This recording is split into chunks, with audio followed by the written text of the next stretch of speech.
எபிசோட்ல உஷா வந்து ஒரு ஸ்வீட் பண்றாங்க. ஆனா அது வாயில வைக்க முடியல. எம்மா வேண்டாம்மா தயவு செஞ்சு விட்டுரு அப்படிங்கிற மாதிரி சண்முகம் ஓடிடுறாரு. அப்ப பொன்னி வராங்க. இப்படி நான் வின் பண்ணி கரண்ட் அடுப்பு ஜெயிச்சேன் அப்படிங்கிற மாதிரி சொன்னதும் சக்தி வந்து ரொம்ப என்கரேஜ் பண்றாரு. ஆனா உஷாக்கு வந்து ரொம்ப கடுப்பா இருக்கு. இது வந்து உனக்கு ஆன் பண்ண தெரியுமா அப்படிங்கிற மாதிரி ரொம்ப கிண்டலா பேசுறாங்க மூர்த்தி எல்லாருமே சேர்ந்து. அப்ப இது எப்படி ஆன் பண்ணது எல்லாமே நான் அவங்ககிட்ட தெரிஞ்சுட்டு தான் வந்தேன் அப்படிங்கிற மாதிரி சொல்றாங்க. சக்தி வந்து போட்டு பாக்குறாங்க. அப்ப நல்லா தான் ஒர்க் ஆகுது அப்படிங்கிற மாதிரி சொல்றாங்க. இதுக்குள்ள கரண்ட் பில்லை நீ தான் கட்டணும் பொன்னி அப்படிங்கிற மாதிரி உஷா சொல்லிடுறாங்க. சரி நீங்கள் மாதம் மாதம் எவ்வளோ ஆகுன்னு சொல்லுங்கள் நான் கட்டிடுறேன் அப்படிங்கிற மாதிரி சொல்லிடுறாங்க. அதுக்கப்புறம் வெளியே போய் கரண்ட் அடுப்பை எப்படி வைக்கலாம் அப்படின்னு சொல்லி பிளான் பண்ணிட்டு இருக்காங்க. அதுக்கு வந்து சண்முகம் ஹெல்ப் பண்ணுறாரு. அப்போ ஸ்வீட் செஞ்சுதா அப்படிங்கிற மாதிரி கேட்டது பால் கொல்கட்டை செய்யலாம் அப்படின்னு சொல்லிட்டு பாலை காய்க்கிறாங்க. அது தெரிஞ்சு போயிடுது. அப்போ இதை வச்சு என்ன ஸ்வீட் பண்ண அப்படிங்கிற மாதிரி யோசிக்கிறாங்க. பால்கோவா பண்ணிடுறாங்க.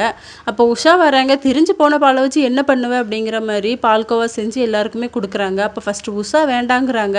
ஆனால் சண்முகம் வந்து சாப்பிடு அப்படிங்கிற மாதிரி சொல்கிறாங்க. இல்லை கெட்டு போன பாலை வச்சு எனக்கெல்லாம் வேண்டாப்பா அப்படிங்கிற மாதிரி உஷா ரொம்ப பந்தாவாக பேசுகிறாங்க. அப்போ மூர்த்தி வராங்க. மூர்த்தி கொடுத்தோன்னே சாப்பிட்றாங்க. அப்போ நம்ம மிஸ் பண்ணிட்டோமோ அப்படின்னு சொல்லி ஒரு ஸ்பூன் எடுத்து சாப்பிட்றாங்க உஷா. ரொம்ப டேஸ்ட்டாக இருக்குது அப்படின்னு சொல்லி கேட்டு வாங்கி சாப்பிட்றாங்க. இன்னொரு பவுல் கிடைக்குமா அப்படிங்கிற மாதிரி கேட்குறாங்க. அதெல்லாம் கிடைக்காது அப்படிங்கிற மாதிரி சண்முகம் வந்து திட்டி அனுப்பிச்சிடுறாரு. இதோட இந்த எபிசோடு முடியுது.